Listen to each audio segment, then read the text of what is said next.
Mọ̀ngàn tí mo sọ ni pé àwọn yìí máa jáde wọ́n á dẹ̀ máa tẹ Alhaji Wasiu Alabi Pasuma lójúmọ́lẹ̀ ó dẹ̀ ń ṣẹlẹ̀ because ṣe rí ibi tí àṣejù bá ti wà ibi tí ẹ bá ti ń parọ́ mọ́yàn ju nǹkan tí ò ṣe tí kò ṣe tẹ̀sán bó ṣe tó tún jáde tó tún pe ọ̀gá mi ní ọ̀gá tọ́gá yẹn ò dẹ̀ rí bí ọ̀gá tọ́gá yẹn ò ṣe nǹkan tó yẹ kó ṣe tẹ̀ tó dẹ̀ ń pe rẹ̀ lọ́gá yẹn ń wá solution pé okay no matter how the case might be let me see come out and apologize to this man tó pọn yín lé ó pọ̀ ọ̀gá mi kíní ó ṣe gbogbo ẹ̀ ó tún jáde ó tún jókòó ó tún bẹ gbogbo ẹ̀yin fáǹsì but yet nǹkan tẹ́ ń fẹ́ ni pé ẹ fẹ́ kó wálẹ̀ ẹ fẹ́ tẹ̀rí ẹ jẹ́ n sọ fún yín ẹ jẹ́ kí n sọ nǹkan kan fún yín ẹni tó bá máa tẹ Táyé kọ́rẹ́nsì rì ọ tó bá fẹ́ fà wálẹ̀ á ṣe akọ iṣẹ́ kẹwàá rẹ tó wá máa ṣakọ iṣẹ́ yẹn gan kò sí láyé mọ́. lórí DIGINAIJA ibi tá a ti máa mú àwọn ìròyìn wá fún yín lọ́lọ́kan ìjọ̀kan gbogbo ohun tó ń ṣẹlẹ̀ ní Nàìjíríà àti ilẹ̀ Yorùbá tó bá jẹ́ ìgbà àkọ́kọ́ tí yín rèé ẹ bá wa subscribe kẹ́ ẹ like follow kẹ́ ẹ sì share fídíò yìí ẹ tẹ bọ́tìn tó dàbí aago kẹ́ ẹ lè mọ̀ tí a bá ti gbé fídíò tuntun jáde èyí tá a tún mú wá fún yín lónìí àrà ọ̀tọ̀ ni ẹ máa bá wa ká lọ. Wálé Adéọba lórúkọ mi Mr Packaging ṣe inú mi dùn gan inú mi dùn ẹ mọ reason tí mo ṣe sọ pé inú mi dùn ni pé àwọn ọ̀rọ̀ tí mo máa ń sọ ó máa ń wá sí ìmúṣẹ ẹ mọ nǹkan tó fi máa ń wá sí ìmúṣẹ ni pé I belong to this industry. Inú industry ni mo wà apart from being a man of God I belong to this industry. I started this industry years back, many years back. Mi ò sọ pé kẹ́ wá di mi ò yín tẹ́ bá mọ̀ ẹ mọ̀ yín tẹ́ bá mọ̀ ẹ mọ̀ ká dára life yín ni I don't talk because of anybody. What I come to do anytime I come out is to say the fact. So mo understand industry ṣe rí. If you want to do media stunts, you want to do anything, mo understand bó ṣe rí and I've promoted a lot of artists. Tó jẹ́ pé mo lè kà wọ́n and they are doing fine today. Now, inú mi dùn because mo sọ àwọn kankan sílẹ̀ pé Alhaji Wasiu Alabi Pasuma ẹ ṣe àwọn nǹkan yìí so that àwọn nǹkan kò ní ṣẹlẹ̀. Àwọn èèyàn wá sórí comment section wọ́n dábò mi ṣó wá la wọ́n máa lọ bẹ Táyé kọ́rẹ́nsì ni ṣé kinní kan ni kó yẹ kó ṣe ni but àwọn tọpọlọ wọn pé kọ̀ọ̀kan wọ́n reason pẹ̀lú mi. Àmọ́ sọ̀fọ̀ àwọn tó wá máa ń wá sórí comment section láti sọ̀rọ̀ láti ṣe pé yẹn ni pé àwọn fans Pasuma ni ìyẹn àwọn tó rí wọn ò pé nínú fans Pasuma àwọn tí orí wọn pé náà wà àwọn yẹn lè máa rí tí wọ́n á sọ òótọ́ ọ̀rọ̀ ṣùgbọ́n tẹ́ bá ti nífẹ̀ẹ́ ẹni tẹ́ ń tẹ̀lé ìsọkúsọ lẹ máa sọ ó máa ń ṣẹlẹ̀ sí anybody tó bá love up mo ṣe analysis kan mo ní ẹni tó bá ti àwọn kan wà tó ń gbọ́rọ̀ jù àwọn ìran mẹ́ta ni ẹ jẹ́ kí n múran kan mo ní ìran tó jẹ́ pé ó bá love up tó bá ti love up láyé yìí kò sí kán fẹ́ tiẹ̀ wọnú nọ́mbà yìí kán fẹ́ ṣe torí pé fẹ́ràn ẹ̀ nílé sòtọ̀rọ̀ so inú mi dùn gan bó ń ṣẹlẹ̀ mo dẹ̀ sọ mo ní tí àwọn kinní bá ń ṣẹlẹ̀ tí Alhaji ò bá ṣe àtúnṣe àwọn ìrà kéékèèké tí ò tó tutọ́ sí wọn lára a máa tutọ́ sí wọn lára ó dẹ̀ ń ṣẹlẹ̀ rí páwọn èèyàn ti ń jáde gọ́nsìn because àwọn tó ń tẹ̀lé Alhaji Táyé kọ́rẹ́nsì orí wọn pé they are touche wọ́n dẹ̀ kàwé wọn lọ́pọlọ ẹ̀yin náà wò wọ́n náà compare to àwọn wọ́nranwọ̀nran ni máa pè wọ́n tó ń jáde fún ìyẹn tí irritate mi pé téèyàn bá tiẹ̀ wá máa jáde fún yàn tó bá máa sọ̀rọ̀ irú àwọn yẹn ló ń jáde fún odidi Pasuma dẹ̀ tún rá àwọn nǹkan bẹ́ẹ̀ yẹn ẹ ó tún encourage wọn pọ̀ ẹjá kúrò lórí yẹn ìyẹn kọ́ mo bá wá gbogbo ayé ti rí mọ̀ngàn tí mo sọ ni pé àwọn yìí máa jáde wọ́n á dẹ̀ máa tẹ Alhaji Wasiu Alabi Pasuma lójúmọ́lẹ̀ ó dẹ̀ ń ṣẹlẹ̀ because ṣe rí ibi tí àṣejù bá ti wà ibi tí ẹ bá ti ń parọ́ mọ́yàn ju nǹkan tí ò ṣe tí kò ṣe tẹ̀sán bó ṣe tó tún jáde tó tún pe ọ̀gá mi ní ọ̀gá tọ́gá yẹn ò dẹ̀ rí bí ọ̀gá tọ́gá yẹn ò ṣe nǹkan tó yẹ kó ṣe tẹ́ tó dẹ̀ ń pe rẹ̀ lọ́gá yẹn ń wá solution pé okay no matter how the case might be let me see come out and apologize to this man tó pọn yín lé ó pọ̀ ọ̀gá mi kíní ó ṣe gbogbo ẹ̀ ó tún jáde ó tún jókòó ó tún bẹ gbogbo ẹ̀yin fans yìí but yet nǹkan tẹ́ fẹ́ ni pé ẹ fẹ́ kó wálẹ̀ ẹ fẹ́ tẹ̀rí ẹ jẹ́ n sọ fún yín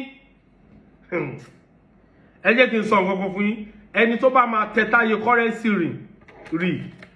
ọ tó bá fẹ́ fà wálẹ̀ á ṣe akọ iṣẹ́ ṣe wá rẹ tó wá máa ṣakọṣẹ́ yẹn gan kò sí láyé mọ́ that is to say máa yẹn ti lọ Táyé Currency ti lọ ẹ lọ sinmi the more tẹ́ bá ń ṣe gbogbo nǹkan tẹ́ ń ṣe ìlọsíwájú lẹ́ ń fún. Silence is what is the best answer to a fool or to some fools. Now ayé tá wà yìí ẹni tó bá dákẹ́ tí a bá dákẹ́ ó láwà. Ìgbà tẹ́ tí máa yìí ó jáde ó dẹ̀ ń dá padà ẹ tún lọ bá àbí kẹ́ ẹ rányàn ẹ lọ bá o nǹkan tó sọ lẹ́nu ọjọ́ mẹ́ta like 2-3 days nsìn ẹ lọ fún lésì ó yẹ ẹ lọ fún lésì àbí kẹ́ tún ráwọn tẹ́ ẹ rán kó lọ fún lésì. Mo ti sọ pé Táyé Currency ò lè kó lójú kò dẹ̀ wá tí ì sọ̀rọ̀ kò tí ì sọ̀rọ̀ rárá kò ì sọ̀rọ̀ tó bá ń ju bọ́ǹbù yẹn fún yín because ẹni tí ò bá ti pọ́n rẹ̀ lé wọn ò ní pọ́n lé tó bá pọ́n rẹ̀ lé wọn á pọ́n ẹ lé tí láṣẹ rí nìyẹn tí mo ṣe wá tí n bá pọ́nra mi lé ẹ rí mi fín tí n bá pọ́nra mi lé ẹ pọ́n mi lé téèyàn bá ti bẹ̀bẹ̀ ẹ má ṣe kinní kan bọ̀ gbogbo nǹkan tẹ́ ẹ fẹ́ ni pé kó wá nà gbalaja flat ṣẹ́yìn ti nà gbalaja fún Òbésèrè ṣẹ́yìn ti nà gbalaja fún Òbésèrè Alhaji Pasuma mò ń bá wí o mi ò dẹ̀ bú èbú torí ìsìnlẹ̀ ni à ń bú ni mi ò dẹ̀ insult bọ̀ mo ń sọ òótọ́ ọ̀rọ̀ fact ni mo ń sọ yẹn because a gbọ́ pé ẹ tẹ̀lé Òbésèrè ẹni tó bá dẹ̀ fẹ́ gbọ́ kíni kó lọ Google Valentine kó lọ gbọ́ gbogbo nǹkan tí Valentine sọ pẹ̀lú fact ṣẹ́ńgẹ̀t I'm not here to bring anybody down but màá sọ òótọ́ ọ̀rọ̀ Táyé Currency ti lọ ẹni tó bá máa rí bọ́lẹ̀ aṣàkọṣẹ́ akọṣẹ́ ló máa ṣe ṣe wá rẹ tó wá máa rí mọ́lẹ̀ yẹn tó fẹ́ ti wọlé yẹn wọn ò sí láyé mọ́ ẹ lè pa lẹ́nu mọ́ nǹkan kan tí mo mọ̀ nìyẹn tọ́rọ̀ bá ti dé stage kan ibi téèyàn ti lè dákẹ́ tó yẹ kó ti dákẹ́ ó ti dákẹ́ ẹ tún ṣe débi pé ẹgbọ́n bí orin tó ṣe ẹ tún ṣe débi pé ẹ lọ sọ pé kán má náwó fún mọ́ káwọn kan má náwó fún mọ́ ẹ mọ̀ pé the more tẹ́ bá ṣe ń ṣọ̀tẹ̀ the more tẹ́ bá ṣe ń ṣàbòsí the more tẹ́ bá ṣe ń try láti fẹ́ nìkan bọ́lẹ̀ làwọn láti jábọ́ ẹ jẹ́ kí n sọ fún yín ẹni ò ní ìlọsíwájú o ó kàn lè popular kó ṣe but materially in time of assets in time of some other things tọkùnrin ní tọmọ èèyàn ní láti ṣayé ẹni ò ní o ó kàn máa lórúkọ lásán ni gbogbo wa lọ̀rọ̀ etí mò ń sọ ẹ̀ ló bá wí o mi ò direct ẹ̀sẹ̀ nìkan bó ṣe rí nìyẹn tí ilé ayé ṣe rí nìyẹn mo ti sọ fún yín tẹ́lẹ̀ ọ̀rọ̀ tí mo sọ tẹ́lẹ̀ ló tún ti ṣe mo ní tí Alhaji Pasuma ò bá ṣe ojúṣe tí ó yẹ kó ṣe àwọn ìrà kéékèèké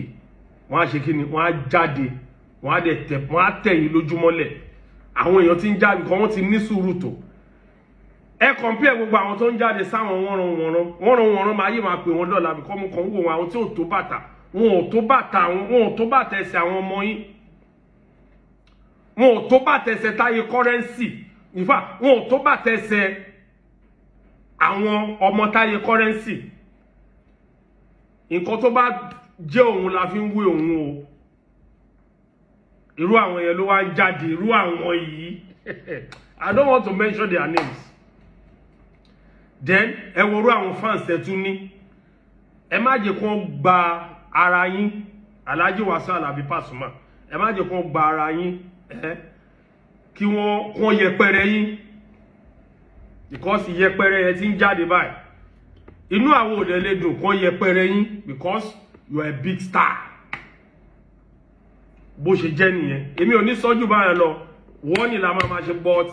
Táyé Currency bá lóhun ò ní dákẹ́ kò dákẹ́ nìyẹn tòró ti dákẹ́ sẹ́yìn ẹ fẹ́ tẹ̀rí ni ẹ fẹ́ tẹ̀rí kàn gbàgbé ẹ̀ wọn ò dẹ̀ ní gbàgbé ẹ̀ á jáde á sọ̀rọ̀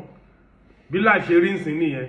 God bless everyone o God bless Fuji music industry from Alhaji Kebe Kwara,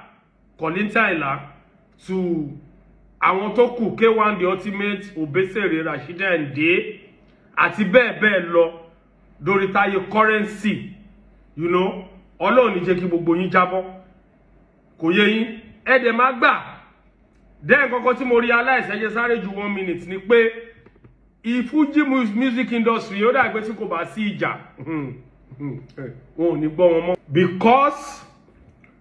bàbá wa late Barrister Sikiru Ayinde Barrister àti bàbá wa Kọ́láwọlé Kollington Ayinla wọ́n jà náà ni K1 the ultimate àti Obesere gbogbo wa la rí tuntun pa Òṣùpá Pasuma gbogbo wa la rí tuntun pa àti rí tú eléyìí náà tó ń lọ báyìí àti bẹ́ẹ̀ lọ Obesere àti Paso náà àrí tuntun lọ lọ́wọ́ kò yé yín ó dà pé ìjà eléyìí ni mo fẹ́ rí pé ó le jù torí Alhaji Pasuma wọn ò ṣe ojúṣe tó yẹ kó ṣe láàárín àwọn generations wọn yẹn kọ́ mo ti sọ pé Alhaji Pasuma ló yẹ kó jáde Táyé bọ́bí elé bọ́bí máa yìí máa sọ ọ̀rọ̀ yìí máa sọ so bó ṣe jẹ́ nìyẹn. God bless everyone. Wálé Adéọba lórúkọ mi, Mr. Packaging. Ẹ ṣé gan. One love.